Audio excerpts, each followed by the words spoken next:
Portions of this show are recorded. Strap in and be prepared. You just heard Baby J about 3 minutes give his entire A to Z on what was going on. I didn't interrupt you. I don't even like I got to everything, honestly. No, you didn't get to everything. Interesting guests. Kelly Graves, Mike Parker, Josh Pate, Melissa Lombardi, Yogi Roth, who said that Justin and I are smart. Sharp opinions. I think Dan Lanning sitting in his office going, you know what, fine, give us the toughest road to win the national championship. That's what it should be. I think that this team is going to go as far as Malik Murphy takes them. There's a lot to like about this offense if he's who we think he could be. And some smiles. Is this thing on? Is this thing working? No, that's why you got to do this. You got to go. Hello? Hello? Testing, testing, it's like the little testing. girl in Nemo where she's tapping on the glass. Fishy! Fishy, wake up, Fishy! It's Danny Havel. We have to be more specific. We have a lot of pickle things going on, apparently. Justin Grossweiner. I've been wrong before, but that's what I think. Danny and Justin starts now on Fox Sports Eugene and Newport. Hello, neighbors, and welcome high atop the Delta Triad, the Crystal Palace of the Bigfoot Beverages Studios in Eugene and Newport. Follow us on Twitter and Blue Sky, Danny and Justin. You can also follow Fox Sports Eugene and Fox Sports Newport. They're also on Twitter, which means we are also on Twitter there. And also wherever you pod. Danny and Justin radio program, the fastest 60 minutes in sports, launching for a weekend eve, and it feels odd because we're back in the studio. We're not out at Laurelwood Golf Course. It's strange, although I'm going to get my fix in a minute because I'm going to go out there and play a quick 9 after the program is over with. But Baby J's got to stay here and get ready for Friday Night Live and game day this weekend. We just chain him to the desk. And by the way, I am Danny Havel. Right over there is my tag team partner, Justin Grossman. We call him Baby J. What a boy! Well, I had to get my fix as well. I went out to lunch there yesterday, which was the first time that I had kind of gone and been there by myself. I had the pulled pork. I love the pulled pork. But you were not there by yourself. Not by myself, but I'm saying not a part of our show. Right, you were there with the voice of Silk of KWVA. Saul Galvan. Yes. We had a great lunch there. What did he have? Do you remember what he had? What he ordered? He had, it was something sandwich. I remember. It wasn't the Reuben. I can't remember. You would know if it was the Reuben. No, because it would be the marbled the rye.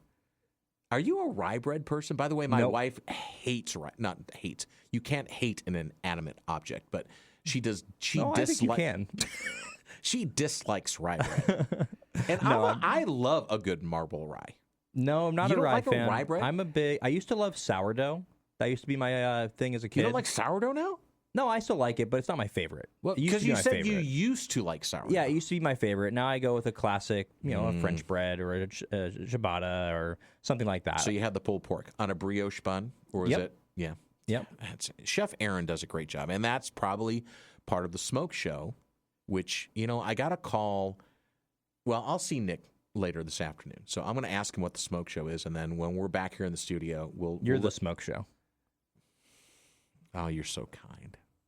I am not the smoke show. Although I'm feeling better. I've lost a few pounds, like 10 pounds in the last 2 weeks. So I'm feeling better. I'm getting into fighting weight for the fall because, things start slowing down when you can't be outside as much. And my wife is really vigilant about going for walks, which is great for our dog Bella. Every morning, every afternoon. It's got to be it can't be above 80 degrees. Otherwise, it gets uncomfortable because she power walks, man. She goes a mile and a half, sometimes 2 miles every walk that she goes.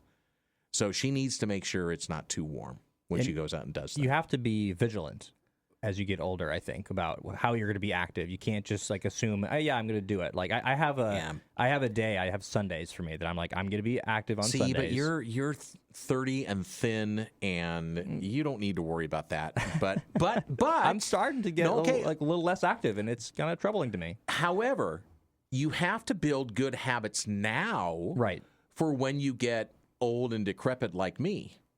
Well, you're still doing pretty well in terms of your activity. I do. I try, but it's an effort sometimes. Well, that's what I'm saying. That's what I'm learning as I'm getting older.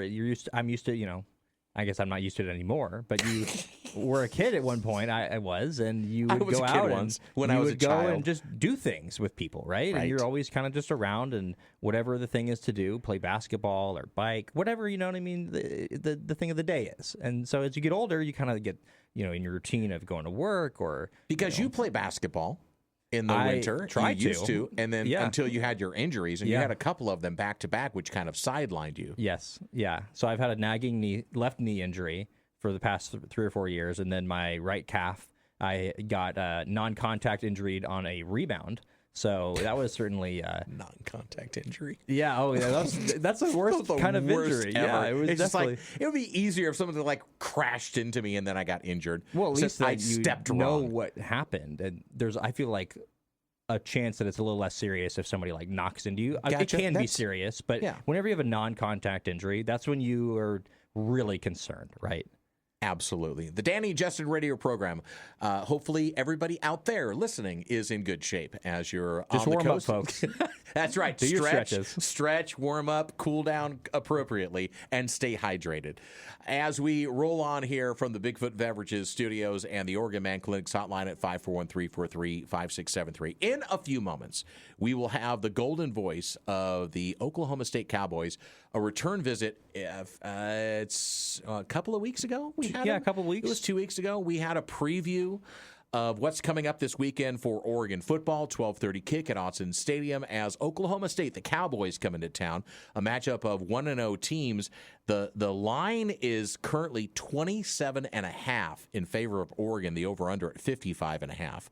So this is not a game where, and I think there's been a little bit of buzz because of what Mike Gundy's kind of thrown out there where, he's trying to build up his team by saying, we're the underdog, a big underdog. We don't spend as much money. We'll talk to Dave Hunziker about that. Yeah, we could get that clarified. Yeah, I think there's a bit of misconception or misperception about what the statements have been.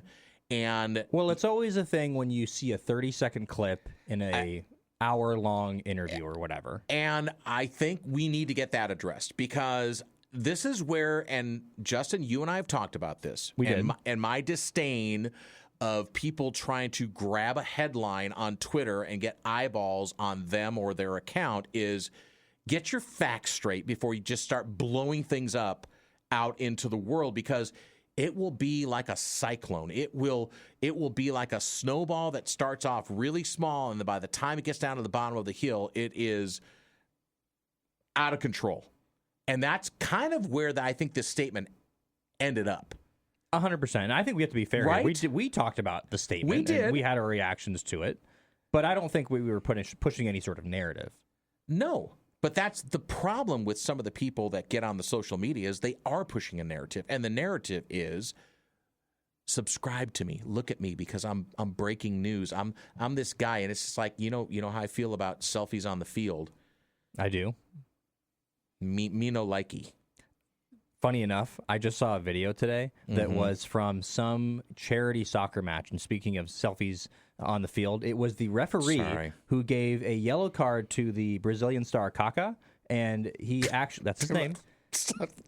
C-K-A-K-A. So His His name is Kaká? Yeah. You You've never heard of him? He's a No. huge star. K-A-K-A, Kaká. And he, you didn't even let me get to the funny part of the story. Okay, go. So Continue. the referee gives him a yellow card and then proceeds to ask him if she can take a selfie with him, which he does. No. This is a real thing. This really happened. No. I'm sorry. I'm just going back to Kaká. God. What are we, 5? Come on, man. You set me up like that. I'm not going to run with Listen. it. Are you serious? I figured we'd all be mature here, and we all knew who he was. I just figured you knew who he was. I do not know. You are much more ingrained into the world The beautiful game. football scene than I Well, you know what? would You probably had the necessarily same be. reaction as half the people listening to me. I'm sorry. So. I'm actually literally there was a tear that I just wiped away from my Yeah, you eye really 'cause I got a was kick out of laughing that. out today. All right, so we've got lots of things to discuss today, including Dave Hunziker will break down Oregon and Oklahoma State. Oregon State, Fresno State. This game concerns me a ton for the Beavers, although Vegas likes Oregon State, but, and I'll What is use it, like 3.5? It's 2.5 right now. So anytime for me, Justin, anytime a home team is less than a field goal, it's a pick'em game. Because I would say home field should at least give you a field goal. So, if you come in, like Oregon is 27.5. So if you took that out of the equation, Oregon, honestly, at Oklahoma State should be a 24-point favorite if they play that game in Stillwater, the way the talent matches up for these teams. That's what I'm saying. So that, if you can follow me on that. So Oregon State, the over-under 45.5. I know we'll have our big bets tomorrow, by the way. And are we going to do just tiebreaker on one of the games? We're going to pick one of the games and just do total points. I think we have to do I know something you like don't that. like the total points thing. You would rather have you were proposing picking like one game as my lock pick, and that would be the tiebreaker or something like that. But that's my problem with that is that then what if somebody else also picks that game as their lock pick? Then what's the second tiebreaker? Maybe we should have a rule that you can't pick the same game as somebody else. But how do we do that with the fans that are listening? They don't have any choice. Well, they can do whatever game they want. Okay. We're going to have more discussion Tiebreaker about goes this. to the listener. The call in. Well, we could do that. Yeah. Honestly, we could. We have to if be they better pick the than same them. game. Exactly. And again, congratulations to Brad this last week. He won the big bets. He was 4-1 last week. So pretty good. Brad is now in the closet for the next 30 days. Unfortunately, Brad, you can still call in and pick games against us, but you can't win any prizes because you were too good in the first week. So there's not a lot of close games again this week, and there are a few though. I mean, like Texas State, UTSA. I think that might be one of the games we pick. Of course, Texas State coming into the Pac-12 this next year. West Virginia, Ohio, a battle of the MAC and the Big 12. That's a 3.5 point. I'm trying to listen. Hey, I'm trying to get the games that are under 7.5 points or 7 points. Virginia Tech and Vanderbilt. What about Duke, Illinois? That's a 2.5 point spread. That could very well be. And Iowa State. Where's UCLA at this week?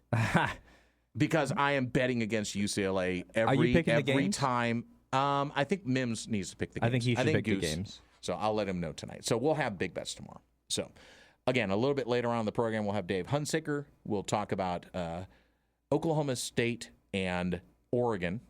And I don't see, especially with, he's not a freshman. I think I called him a freshman the other day.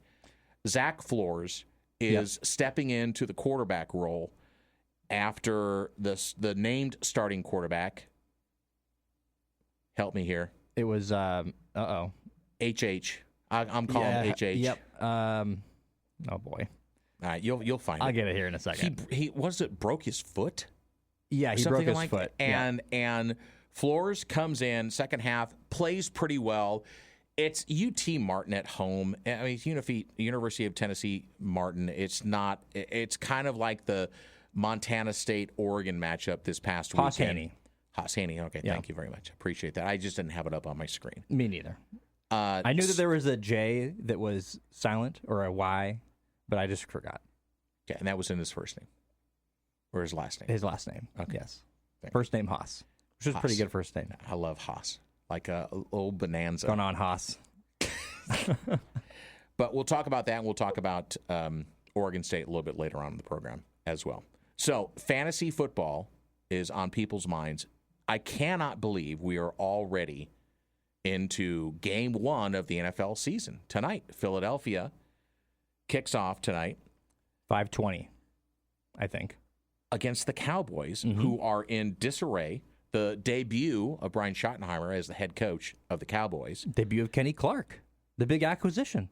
And he's literally had 4 days to learn the defense, which is look at the quarterback, see where the ball is, go after the ball.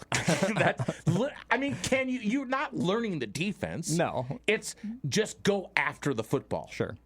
So I think this is going to be interesting for Dallas especially to see how they debut. I don't think this is an envious matchup for Dallas. I mean, I think they're going to get worked tonight by Philadelphia. No, I think so too. I mean, I can't see anybody coming into this game thinking that it's going to be a Cowboys victory. But that being said, these are professional teams, and even though the perception of this game is going to be that the Cowboys are going to get blown out, I think that's what we love about sports, right? Is that the Cowboys could come in here and they could shock us all and they could put up a decent performance.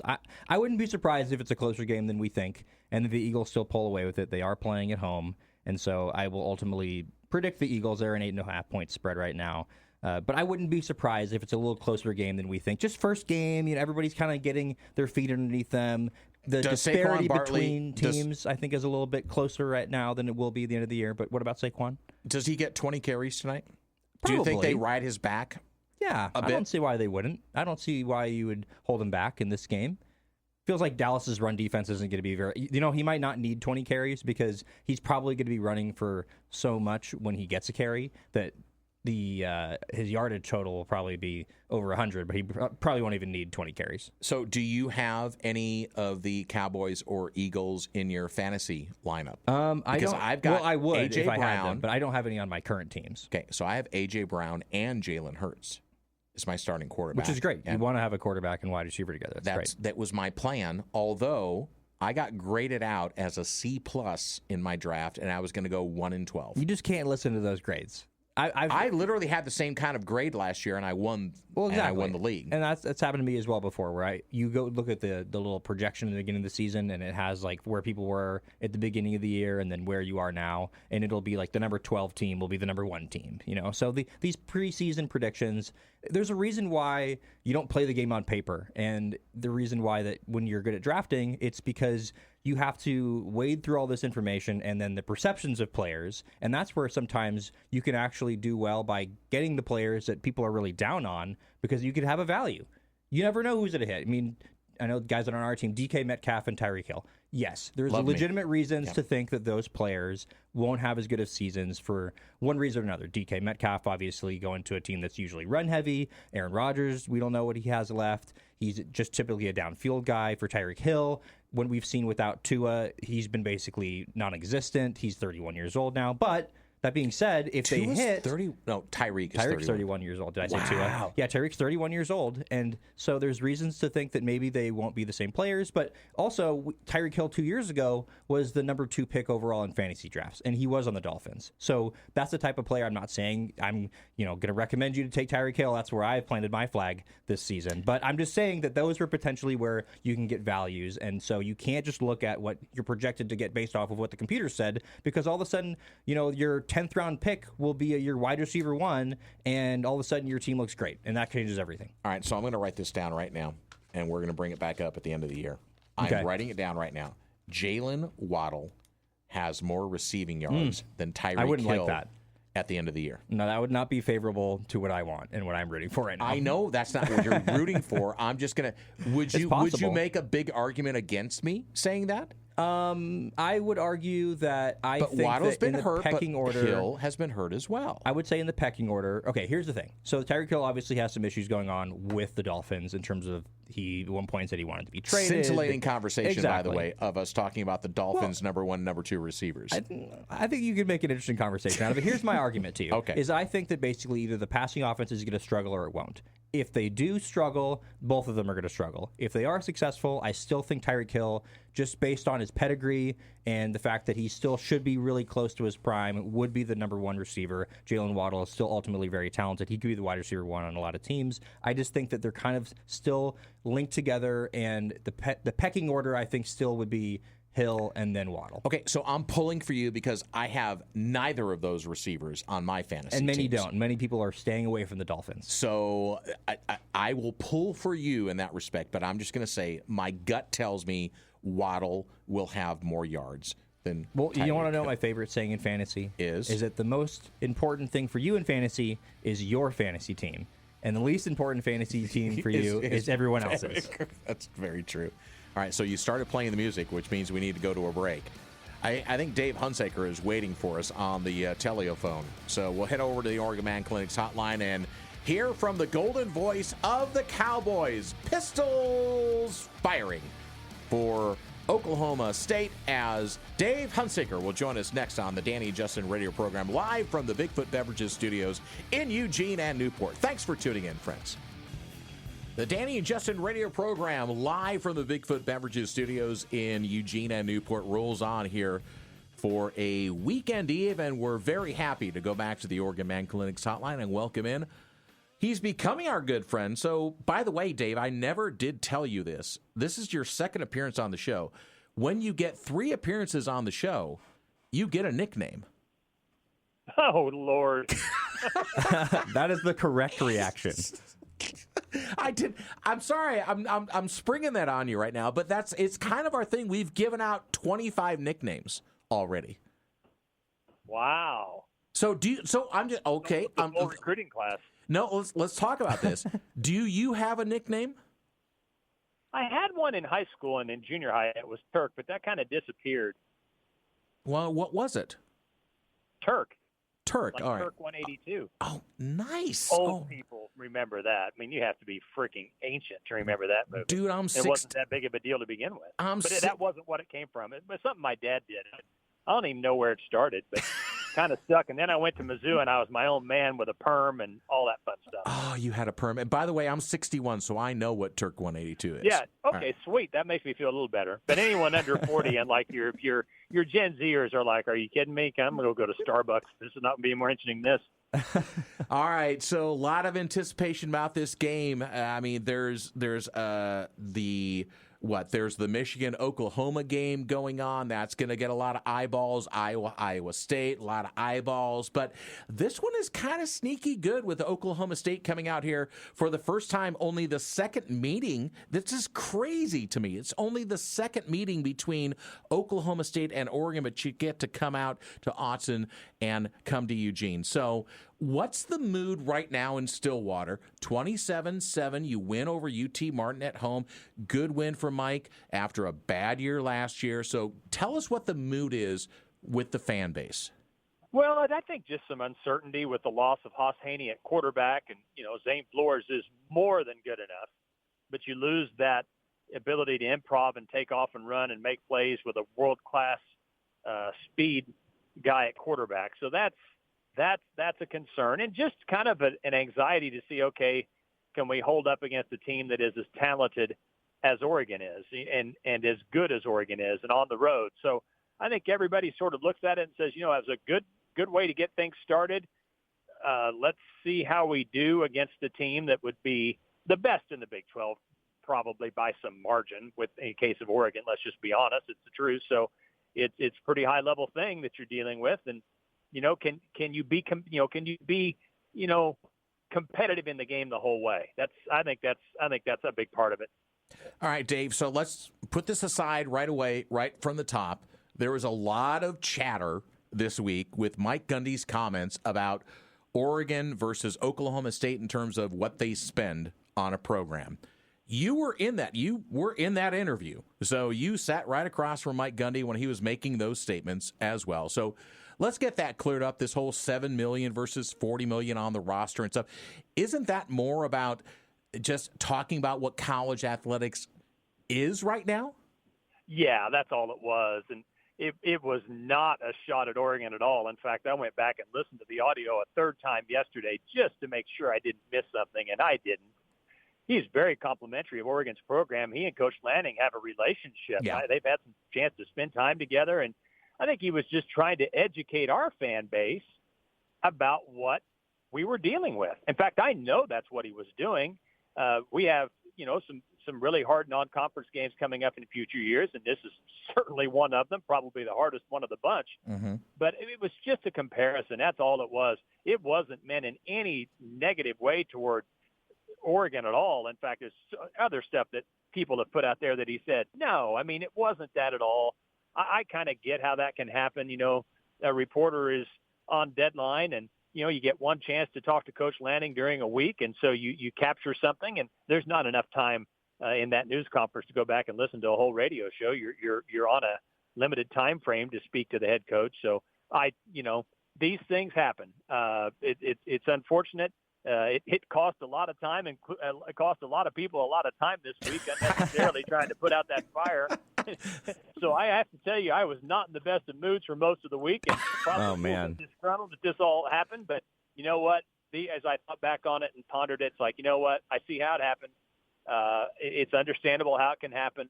It's just, it's everybody's under pressure to get things done. And but that's not what he had in mind. That's not what he meant. And, sometimes coaches said some things that gets him into trouble, and we all just own it, and he owns it and deal with it. But that's not what happened here. The play-by-play voice of the Cowboys, it's Dave Hunziker joining us on the Oregon Man Clinic's hotline at 541-343-5673. And Dave, we align with you on that because we are one of those, even though Justin's way younger than you and I, we are one of those that does not want to react on Twitter and the Twitterverse and the instant I want to have eyeballs on me. And I think that was a lot of what this was. So I'm glad you cleared that up. But we want to get into the nuts and bolts of the game because that's what's important for the fan base. Yeah, and so similar. Yeah, let's do it. Yeah, I think these two teams had similar first games in a way. I think Oklahoma State also had a show of their opportunity to show their depth, I should say. 7 rushers, 10 receivers made a catch. How important was it for this team with so many new faces to have a game like that where they could get so many different players involved? You needed to because you needed to kind of get everybody introduced to Oklahoma State football, and you needed to find out in a game what certain players could or couldn't do. Now, granted, it was UT Martin, which gives you a limited opportunity in that respect as an FCS, albeit a very successful FCS, just consistency in winning conference championships in the OBC/Big South. But you just need to get them out there and see what you had and sort of see, how guys would react in game situations, how guys would play together. And so it was incredibly valuable. That had to get done against anybody, against air. It didn't matter. You just needed to get out there and see where you were. And so, consequently, you got a glimpse at some guys, where exactly, we stand. Time will tell. But yeah, it was really important to get out there and get a game in and just get some idea about where you are. And you already talked about the quarterbacks a little bit. Haas Haney, of course, not going to play in this game after he broke his foot. Zane Flores doesn't have the mobility that a Haas Haney does. But how important will it be for him to show at least a little bit of that mobility to keep Oregon's defense honest? Oh, it'll be important because Oregon's defensive line is just, I don't know why I'm telling you guys this. You know it better than anybody. I mean, they're just so good and so physical. And so there's going to have to be some escapability because there may not be a lot of clean there. And so he can do that. They're not going to pull out the wishbone and put him in that situation. With Haas Haney, you could actually do that. It actually would probably work, as crazy as that sounds. But no, there needs to be some escapability because, again, you just think about, Coach Gundy made this point this morning. We were doing our pregame interview, and as we talk, this is Thursday afternoon. But you look at their, Oregon never gives up any big plays on the ground because their D line is so good at just kind of mauling the opposing offensive line that, the offensive line, the opponent never gets to the linebackers. So the linebackers just, shoot, if you're a linebacker at Oregon, man, and you got great linebackers, but holy cow, that's a good gig. With the guys that the Ducks put on the defensive line, hey, what a great place to play. What a great opportunity. They just have good – you know what? This is what happens when you have good players at every spot. It's just the – when you're good at every spot and your D-line sets the tone for that, great things happen. It's a simple thing. And I know you're retooling a little bit with some new guys, but you're going to need – offensively to find a way to rush the football and find a way to burn some clock and try to shorten the game a little bit. But that's just not an easy thing to do. The golden voice of the Oklahoma State Cowboys is Dave Hunziker joining us, a brand new grandpapa again this past week. Yeah, there you go. I know that, time away is a hard thing, especially when you get to the fall and you also do basketball. So, you got to soak that up when you get the opportunity. But you're coming out here to Eugene. And Dave, we started with a couple of weeks ago talking about new coordinators and how Mike Gundy turned over the staff. So I'm going to start on the defensive side of the football and really with Todd Grantham coming in. and what he wants to try and do against this Oregon offense. So what do you see with Dante Moore, with all of the weapons that Oregon has, how Oklahoma State's going to try and attack Oregon's offense? Well, just by its structural nature, it creates some intrigue. And when I say that is, he's an SEC NFL guy, so yeah, the flavor will be recognizable. And they're wanting to set an edge, but then what happens is, so many times to the fan, it looks like Oklahoma State's blitzing, but they're not. Okay. What's happening is, they're having guys match up, and then you have a linebacker come in pressure, and you're only rushing 4, and meanwhile, the defensive ends have dropped back into coverage. And so this is, that's nothing new. I think people are familiar with that style of defense. It's very common. And so, I think so in saying that, I think what it really sort of comes down to is, can you create a little bit of confusion for the young quarterback and hope that maybe you catch a few breaks that way? Now, the problem with that is, again, the offensive line is so good. You've got 2 running backs that are going to probably be drafted. If push comes to shove, right, the Ducks might just say, we're just going to run it 50 times and call it good. And not to mention, of course, the quarterback can run. I mean, Moore is a gifted runner. And so there's just a lot there. I think at the end of the day, you just have to hope you can create some confusion, that somehow you can get some plays to where you at least get them in 2nd and 9, 2nd and 10, 2nd and 11, where you take away the run-pass conflict defensively, and then hope you can get some confusion into the equation, because it's tough. But that's really what that defense is. And Wendell Gregory was a guy that was brought in. He had 3 sacks last week. The pressure was definitely a huge part of the success against UT Martin. Even that interception was basically based on the pressure in that throw. How critical is he to this defense? Oh, he's really important. I think he's as good a player as they have on defense. He's really fast. He's a very savvy pass rusher. Coach and I were talking about this last week, that, he has some things instinctually as a pass rusher that are sort of hard to teach, that are pretty unique. And he's physically, he looks the part physically. There's no doubt about that. He's 260 pounds and he's fast, but he has some savvy to him that makes him special. And he can do the things that Grantham wants him to do defensively, including drop back into coverage if need be. But yeah, he's kind of the guy. And he's the guy, I think, that you have to hope that can impact the game a little bit, because, in fall camp, I thought he was Oklahoma State's best defensive player.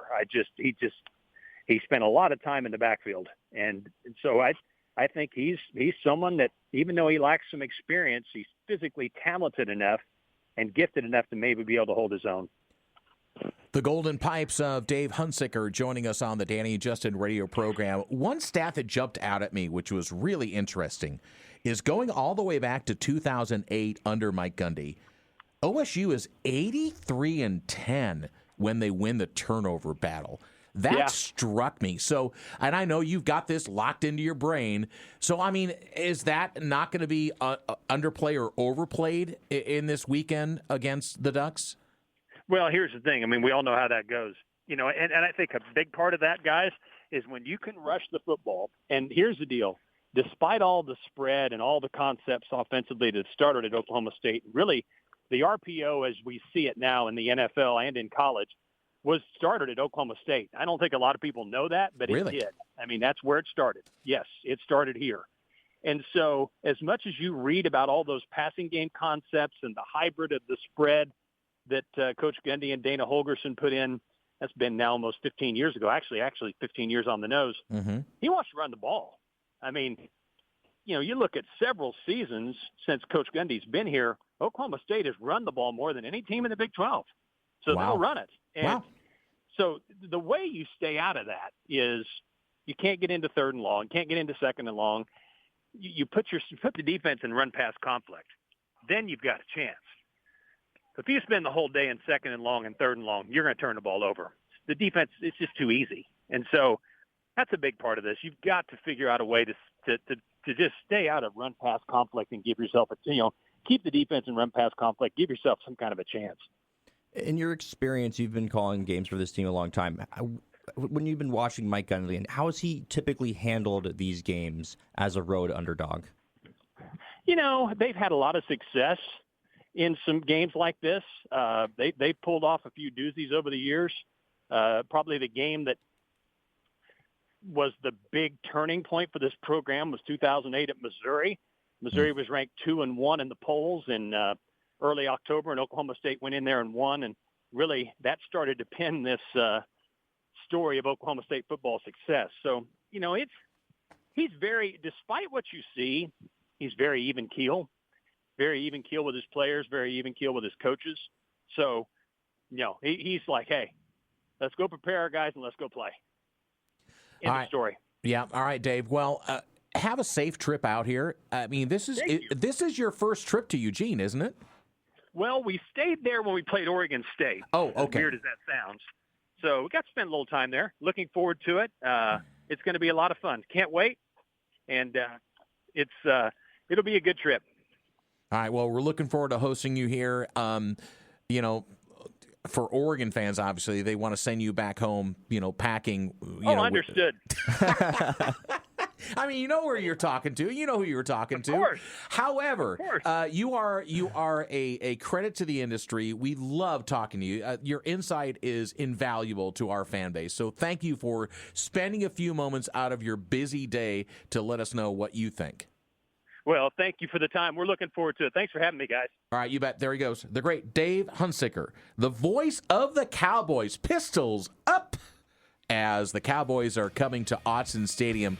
It's crazy, Justin. Just the second meeting, and not in the regular season. First meeting ever in the regular season. Yep. The only other time was at the Holiday Bowl. I should have way known back. that. Mike Belotti's last game as head coach. Okay, there you go. All right, when we come back, Danny Justin rolls on here on a weekend eve live in the Bigfoot Beverages studios. That didn't go out over the air. Okay, good. The Danny and Justin radio program on It really wasn't even that bad. No, I just said I was going to hate pick against UCLA if we had that on the big bets. This is similar to, so UCLA is my LSU this year. And LSU was everybody's LSU in the first week because we all, literally everybody picked Clemson, including all of the fans on our big bets, which we're going to revive tomorrow, by the way. Well, and I feel like we need the context of what that means. When you say your LSU, it's in reference to the fact that I picked LSU 3 times last year, including after the second time, I said that I would never going to take them ever again, and then I did take them again. You talked yourself into it. I think it was one of those things where you picked against them, and so I felt like I had to make up some points somewhere, but it did not work. They lost again, and so I literally will never pick LSU in a bet ever again, and that's just final, and I'm okay with that, even if it doesn't work out for me. So that's part of my strategy. Is that too emotional? No, it's not. I feel you. The Danny Justin radio program live from the Bigfoot Beverages Studios, Newport and Eugene. Thanks for tuning in, friends, as we roll through a weekend eve. Sorry we're not at Laurelwood. Nick Sam sent me a very sad video of where we would normally sit at Laurelwood, and he says, just cue the sad music. And he says, it's just not the same. And I agree, Nick. Sorry. But we'll be back out there in a few weeks. We're gonna do a Thursday or a Friday show out there in advance of one of the big Oregon away games. But getting back to your point, yes, LSU was your kryptonite last year. Yeah, there's something I just believed in them, I guess. I don't know. I never really felt strongly about them, but I kept picking them. It's like an old girlfriend that just wants you back. And you're like, yeah, and then she breaks your heart yet again. You know what it is? No, that's exactly what it is. Just to tie it into our fantasy conversation, it's like the guy you took in fantasy the previous season that was supposed to have a great year. Christian McCaffrey, 2 years ago. Perfect example, right? Great example. A guy that should be great, and for one reason or another, it just doesn't work out. And the next year, if you're sort of looking at it in a vacuum, they might be the right what pick. They could be. Yeah. But also, you have that, you've been scorned by the way that they had wronged you. And so you just feel like, I can't take this guy again. It's the same thing where I'm just like with LSU, I'm like, I just can't take them again. Even though they might be the right pick, I just can't do it. I can't put myself through that again. Can you build a Twitter account, like a parody account with Brian Kelly's face on it that says, I'm never betting on LSU again? Yeah, you already got the right picture for me all picked out. I do. On that sign that you made me hold up.